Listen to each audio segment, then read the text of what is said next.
Hi everyone, welcome back to Dev speed classes. Dev speed classes में again आप सभी का बहुत बहुत स्वागत है। बच्चों, अगेन इस वीडियो में मैं आपके सामने जो प्रैक्टिकल क्वेश्चन लाया हूं वो सिंगल कॉलम कैश बुक का प्रैक्टिकल क्वेश्चन है, लेकिन ये सिंगल कॉलम कैश बुक का प्रैक्टिकल क्वेश्चन जीएसटी के साथ है। राइट, तो इस वीडियो को भी देखना आपके लिए बहुत ज्यादा जरूरी है। आपको पता होना चाहिए कि हम सिंगल कॉलम कैश बुक के प्रैक्टिकल क्वेश्चन जीएसटी के साथ कैसे मेंटेन करते हैं। अभी तक मैं आपके सामने 2 वीडियोस ऑलरेडी ला चुका हूं, जिनके लिंक मैं आपके सामने डिस्क्रिप्शन में जरूर मेंशन कर दूंगा। उन 2 लिंक्स पे क्लिक करके आप मेरी उन दोनों वीडियो को आप लोग जरूर देखना। जिस फर्स्ट वीडियो में मैंने आपको समझाया है कैश बुक होता क्या है, कैश बुक कितने टाइप्स की है, कैश बुक का फॉर्मेट क्या है, कैश बुक मेंटेन कैसे होती है, और सबसे इंपॉर्टेंट बात, एक बिजनेस के लिए कैश बुक मेंटेन होती क्यों है। राइट, और फर्स्ट वीडियो में मैंने जो बातें मेंशन की हैं उन सभी बातों को आप जरूर जरूर जरूर देखना। देन उसके बाद में मैं आपके सामने एक सेकंड पार्ट लाया था, जिस सेकंड पार्ट में मैंने आपको एक प्रैक्टिकल क्वेश्चन कराया था सिंगल कॉलम कैश बुक का। राइट, जो कि आपके बुक का ही था। अगेन मैं आपके सामने सिंगल कॉलम कैश बुक का ही प्रैक्टिकल क्वेश्चन लाया हूं, लेकिन जीएसटी के साथ। इस वीडियो के बाद आपके सामने पार्ट 4 आएगा। पार्ट 4 में मैं आपको समझाऊंगा कि हम डबल कॉलम कैश बुक को कैसे मेंटेन करते हैं। देन पार्ट 5 में double column cash book with GST कैसे मेंटेन होती है। राइट, फिर आगे आगे चल के पैटी कैश बुक क्या होती है, पैटी कैश बुक कैसे मेंटेन होती है, इन सभी बातों को हम लोग डिस्कस करेंगे। मेरी सारी की सारी वीडियोस बहुत छोटे छोटे टाइम पीरियड की हैं, छोटी छोटी ड्यूरेशन की है, तो आप लोग मेरी सभी की सभी वीडियोस को मैक्सिमम से मैक्सिमम शेयर करना। राइट, मैक्सिमम से मैक्सिमम लाइक्स करना, और मेरी सारी की सारी वीडियोस को बिल्कुल कंप्लीटली जरूर देखना। ये वीडियो तो आपके लिए बहुत ज्यादा नॉलेजेबल है, और इस बात को जरूर याद रखना कि मैं आपके सामने जो भी प्रैक्टिकल क्वेश्चन बुक के लाऊंगा वो practical question most important practical questions होंगे। तो वो वीडियोस तो आपके लिए देखनी बहुत ज्यादा जरूरी है। मैक्स टू मैक्स आप अपने फ्रेंड सर्कल में आप इन्हें शेयर करना, कि ताकि आपकी तो हेल्प हो ही, उसके साथ साथ आपके फ्रेंड सर्कल की भी हेल्प हो। राइट, तो आइए स्टार्ट करते हैं सिंगल कॉलम कैश बुक को जीएसटी के साथ। कि single column cash book GST के साथ कैसे मेंटेन होती है। बट इस वीडियो को शुरू करने से पहले, या फिर इस सिंगल कॉलम कैश बुक को भी शुरू करने से पहले, मैं आपके सामने जीएसटी का कुछ छोटा सा टॉपिक रिवाइज आपको एक बार करा देता हूं कि जीएसटी है क्या, और ये इनपुट जीएसटी आउटपुट जीएसटी क्या है, इनपुट जीएसटी डेबिट क्यों होता है और आउटपुट जीएसटी क्रेडिट क्यों होता है। राइट, तो वो सीधी सी बात है। यहां कंसेप्ट आता है जीएसटी का, यानी कि कोई भी पर्सन अगर कोई भी ट्रांजैक्शन करता है सेल या फिर परचेज की, तो अगर एक पर्सन कोई भी गुड्स परचेज करता है तो उसे उस गुड्स की परचेज वैल्यू के ऊपर टैक्स पे करके आना होता है। और अगर कोई भी सेलर अपना कोई भी सामान बेचता है तो वो उस सामान की जो भी वैल्यू होती है उस वैल्यू के ऊपर वो सेलर अपने बायर से जीएसटी कलेक्ट करता है। जीएसटी मेनली कलेक्ट किया जाता है सिर्फ और सिर्फ गवर्नमेंट को पे करने के लिए। राइट, ये बिजनेस के लिए एक इनडायरेक्ट टैक्स होता है, जो टैक्स एक कंज्यूमर से ही कलेक्ट किया जाता है, लेकिन इसका बर्डन सेलर के ऊपर शिफ्ट हो जाता है। यानी कि कंज्यूमर की पॉकेट से पैसा जाता है टैक्स का, लेकिन सेलर के द्वारा वो टैक्स का अमाउंट कलेक्ट करके हमारे गवर्नमेंट को पे किया जाता है। राइट, तो अगर एक बायर है, बायर के थ्रू कोई से भी गुड्स खरीदे गए हैं, तो बायर ने जितनी वैल्यू के भी गुड्स खरीदे हैं उन वैल्यूज के ऊपर एक बायर के थ्रू टैक्स पे किया जाएगा, जिस टैक्स का नाम होगा जीएसटी। राइट, एक सेलर है, एक सेलर के थ्रू जितनी भी वैल्यू के गुड्स बेचे गए हैं उन गुड्स की वैल्यू के ऊपर एक सेलर के द्वारा टैक्स कलेक्ट किया जाएगा, जिस टैक्स का नाम होगा जीएसटी। लेकिन बायर अगर जो टैक्स पे करेगा, बायर अगर जो टैक्स पे करेगा किसी भी गुड्स को परचेज करने में, तो उस टैक्स का नाम होगा इनपुट सीजीएसटी, इनपुट एसजीएसटी या इनपुट आईजीएसटी। अब ये इनपुट सीजीएसटी इनपुट एसजीएसटी तो एक साथ आ जाते हैं, लेकिन ये है क्या, इनपुट आईजीएसटी है क्या? तो इनपुट सीजीएसटी इनपुट एसजीएसटी का मतलब क्या होता है? इनपुट का तो मतलब होता है कि हम जब कोई भी चीज अपने पास खरीद कर लाते हैं, अपने पास तक लाने में जो गवर्नमेंट को हमें टैक्स पे करना होता है वो इनपुट टैक्स कहलाता है। उसे सीजीएसटी एसजीएसटी इसलिए कहा जाता है क्योंकि जो बायर के द्वारा जो टैक्स पे किया जा रहा है उसमें से आधा टैक्स सेंट्रल गवर्नमेंट को पे किया जा रहा है और आधा टैक्स स्टेट गवर्नमेंट को पे किया जा रहा है। राइट, और ये आधा टैक्स सीजीएसटी आधा टैक्स एसजीएसटी भी क्यों होता है? क्योंकि जब कोई भी transaction with in one state की जाती है, राइट, जब एक स्टेट के अंदर कोई भी ट्रांजैक्शन की जाती है, जैसे कि मान लो एक पर्सन बायर जो है, बायर भी दिल्ली का है और सेलर भी दिल्ली का है, दिल्ली में ही माल खरीदा बेचा गया है, तो बायर के थ्रू दिल्ली के सेलर को जो टैक्स पे किया जाएगा वो सेंट्रल जीएसटी भी होगा और स्टेट जीएसटी भी होगा। सीजीएसटी का मतलब होता है सेंट्रल जीएसटी और एसजीएसटी का मतलब होता है स्टेट जीएसटी, राइट। तो स्टेट जीएसटी और सेंट्रल जीएसटी ये दोनों के दोनों एक साथ ही एप्लीकेबल होंगे और जर्नल एंट्रीज में भी एक साथ ही एप्लीकेबल होंगे, राइट। तो जब भी हम कोई भी चीज परचेज करते हैं तो वो परचेज करने के टाइम पे परचेज हमारा एक्सपेंस होता है, तो हम परचेज को तो डेबिट करते ही करते हैं, इनपुट सीजीएसटी इनपुट एसजीएसटी को भी डेबिट कर देते हैं। आप इसे एक्सपेंस भी मान सकते हो और आप इसे एसेट्स भी मान सकते हो। ये कभी एक्सपेंस होता है कभी एसेट्स होता है, इसकी भी मैं आपके सामने एक सेपरेट वीडियो आपके सामने लेके आ जाऊंगा कि इनपुट सीजीएसटी और इनपुट एसजीएसटी कब कब एक्सपेंस माना जाएगा और कब कब एसेट्स माना जाएगा। चाहे एक्सपेंस मानो या फिर एसेट्स, दोनों के ही रूल बिल्कुल सिमिलर होते हैं। एक्सपेंस और एसेट्स अगर इंक्रीज होते हैं तो वो हमेशा डेबिट होते हैं। तो परचेज के टाइम पे हमने जो टैक्स पे किया तो परचेज को तो हमने डेबिट किया ही किया, लेकिन इनपुट सीजीएसटी और इनपुट एसजीएसटी को भी डेबिट करेंगे, राइट। अब अगर हम कोई भी चीज खरीदते हैं तो हमने वो चीज खरीदी कैश में, तो हमारा कैश घटा। तो जब कैश हमारा घटता है तो उस ट्रांजेक्शन को हम लोग सिंगल कॉलम कैश बुक के अंदर क्रेडिट साइड में रिकॉर्ड करते हैं, राइट। तो हम परचेज को तो क्रेडिट साइड में रिकॉर्ड करेंगे ही करेंगे, उसके साथ साथ इनपुट सीजीएसटी इनपुट एसजीएसटी को भी रिकॉर्ड करेंगे, राइट। सिमिलरली अगर हमने कोई भी सामान खरीदा लेकिन किसी दूसरी स्टेट से परचेज किया, राइट, जहां ट्रांजेक्शन दो स्टेट्स के बीच में होती है, मान लो बायर यूपी का है सेलर दिल्ली का है, यूपी वाले बायर ने दिल्ली वाले सेलर से कोई भी सामान खरीदा तो दिल्ली का जो भी सेलर होगा उस सेलर के द्वारा बायर से जो टैक्स चार्ज किया जाएगा वो टैक्स इंटीग्रेटेड जीएसटी होगा, राइट। तो इंटीग्रेटेड जीएसटी के यहां कोई पार्ट नहीं होते, डायरेक्टली बायर के द्वारा जो टैक्स पे किया जाएगा वो पूरा का पूरा अमाउंट सेलर को पे किया जाएगा।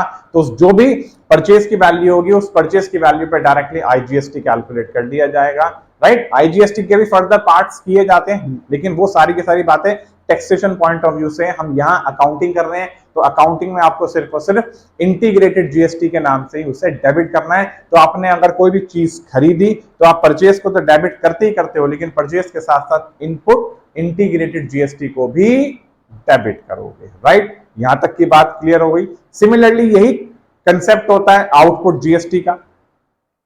आउटपुट जीएसटी का जिक्र किया जाता है माल बेचते वक्त, राइट। अब एक सेलर के द्वारा कोई भी माल बेचा जा रहा है तो सेलर अपने बायर से जो टैक्स कलेक्ट कर रहा है उस टैक्स का नाम होता है आउटपुट जीएसटी। सिमिलरली वही कंसेप्ट, अगर कोई माल बेचा गया है विद इन वन स्टेट तो सेलर के द्वारा जो टैक्स कलेक्ट किया जाएगा वो आउटपुट सीजीएसटी और आउटपुट एसजीएसटी होगा।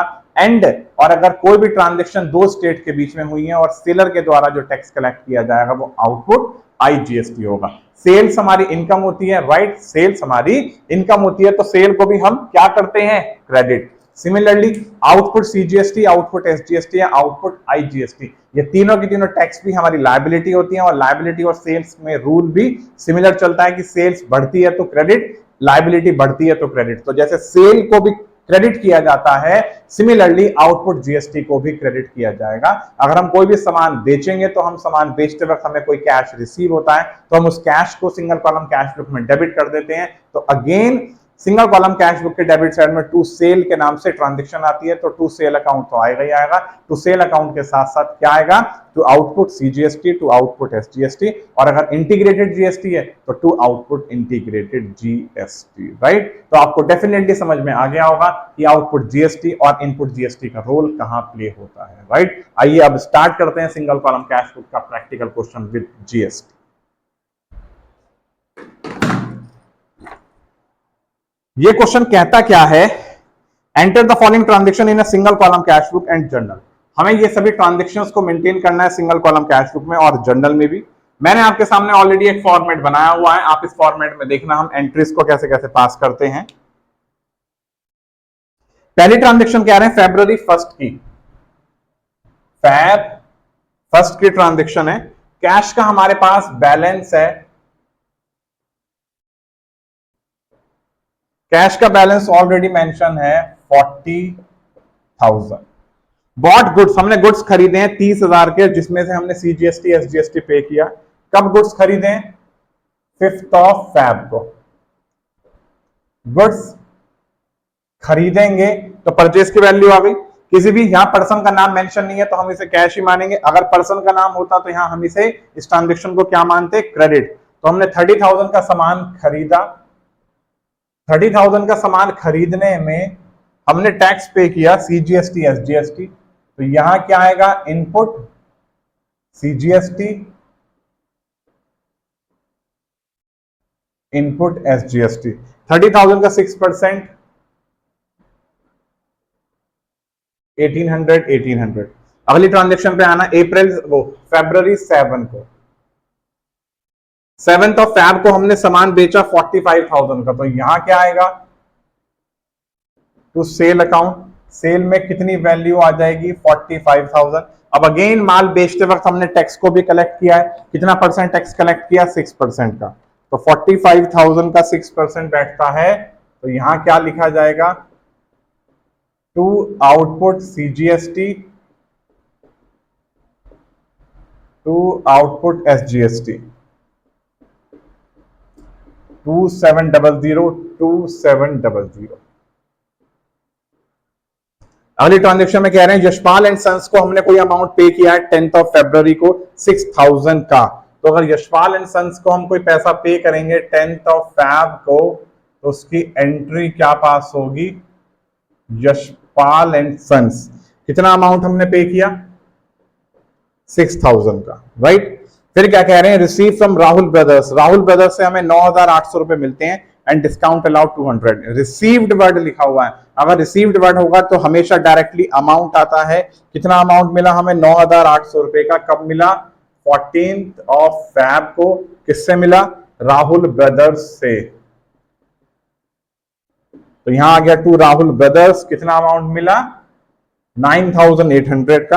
अब अगर कोई हमें अमाउंट मिलेगा तो अमाउंट मिलता कब है, जब हम कोई भी सामान बेचते हैं, तो सामान को बेचते वक्त हमने डिस्काउंट अलाउड किया, डिस्काउंट अलाउड हमारा खर्चा होता है, तो discount allowed account debit to Rahul brothers, कितने का डिस्काउंट मिला, सॉरी कितने का डिस्काउंट अलाउ किया हमने, 200 रुपीज का। लोन रीपे किया है कितने का, 7,000 रुपीज का, कब, 16th ऑफ Feb को, लोन के नाम से अमाउंट आ गया कितना, 7,000। फिर कह रहे हैं paid for travelling expense, 22nd Feb को ट्रेवलिंग एक्सपेंस हमने पे किया, कितना एक्सपेंस पे किया, 500 रुपीज का। रिसीव फ्रॉम दिनेश यादव, दिनेश यादव से हमें कोई अमाउंट मिल रहा है, अमाउंट मिलेगा तो कैश इंक्रीज हो गया, 23rd Feb, किससे मिला, दिनेश यादव से, कितना पैसा मिला, 6,850। अब अगर हमें कोई पैसा मिलेगा, राइट, तो अगेन हमने सामने वाले को डिस्काउंट अलाउ किया होगा, तो इसकी एंट्री क्या होगी, discount allowed account debit to Dinesh Yadav, कितना डिस्काउंट अलाउ किया हमने सामने वाले को, 150 रुपीज। आगे आ जाओ, paid to Yashpal and sons, अब यशपाल एंड सन्स को हम पैसा पे कर रहे हैं 13750, कब पे कर रहे हैं, 25th ऑफ Feb को, यशपाल एंड सन्स को कितना पैसा पे कर रहे हैं, 13750। अब अगर हम किसी पर्सन को पैसा पे करेंगे तो हमने डेफिनेटली कोई चीज खरीदी होगी, तो हमें डिस्काउंट मिला होगा, तो Yashpal and sons account debit to discount receive, कितना डिस्काउंट मिल गया, 250। आगे आ जाओ, हमने कोई रेंट पे करा अपने गोडाउन के लिए, कब पे किया, 28th Feb को। अगर रेंट पे करेंगे तो हमारी जेब से पैसा जाएगा, कितना जाएगा, 10,000। रेंट पे करते वक्त हमने CGST भी पे किया है, तो by input CGST by input SGST, 10,000 का 6%, 600। मनोज जनरल स्टोर को हमने पेमेंट पे की है फुल सेटलमेंट में, कितनी, 7,600, और हमें उसे कितना पे करना था, 8,000। ये भी कब की ट्रांजेक्शन है, 28th Feb को हमने पेमेंट पे की है, किसको, मनोज जनरल स्टोर, कितनी पेमेंट पे की है, 7,600। तो अगेन हमने अगर उसे पेमेंट पे की है, राइट, तो हमें डिस्काउंट मिल गया 400 रुपए का, तो इसकी भी आप जनरल एंट्री पास करोगे। Manoj general store account debit to discount receive. Manoj general store account debit to discount receive, और हमें 400 रुपए तक का डिस्काउंट मिल गया। ठीक, इस तरीके से हमारा ये सारा का सारा प्रैक्टिकल क्वेश्चन हो गया। अब हमें बस इनकी टोटलिंग करनी है। पहले डेबिट साइड का सम करके देखते हैं। 40,000 प्लस 45,000 प्लस 2700 2700 9800 6850। इस साइड का सम आ रहा है 107050 107050। और इस साइड का सम कितना आ रहा है? 30,000 प्लस 1800 प्लस 1800 प्लस 6 और 7 7 8 9 10 11 12 13 13,500 13,500 13,750 10 और 7 17 और 17,000 18,200 600 18,800। इस साइड का सम आ रहा है 79650। माइनस करते हैं 107050 से, आंसर आ रहा है 27400। कितना आंसर आया? By balance CD 27400। जो समेशन ज्यादा होता है उसे दोनों तरफ लिख दो। 107050 107050, राइट। ये सम ज्यादा था, ये सम कम था, तो जो भी समेशन होता है उसे दोनों तरफ लिख दिया जाता है। और जिस तरफ बैलेंस होता है, यानी कि जिस तरफ अमाउंट समेशन कम आता है उसी तरफ ही बैलेंस निकलता है। तो इस समेशन में से इन सभी का समेशन माइनस कर दिया। समेशन का मतलब 107050 में से इन सबको ऐड करके डिडक्ट कर दिया। इन सब का सम कितना आ रहा था? 79650। तो 107050 में से इसे माइनस कर आंसर आ गया 27400, राइट। तो आपको डेफिनेटली समझ में आ गया होगा कि single column cash book GST के साथ कैसे कैसे मेंटेन की जाती है, राइट। अब मिलता हूं बहुत जल्द आपके सामने एक और नई वीडियो के साथ, जिस नई वीडियो में हम लोग डिस्कशन करेंगे किस चीज का? डबल कॉलम कैश बुक का, राइट। मिलते हैं बहुत जल्द। Good bye.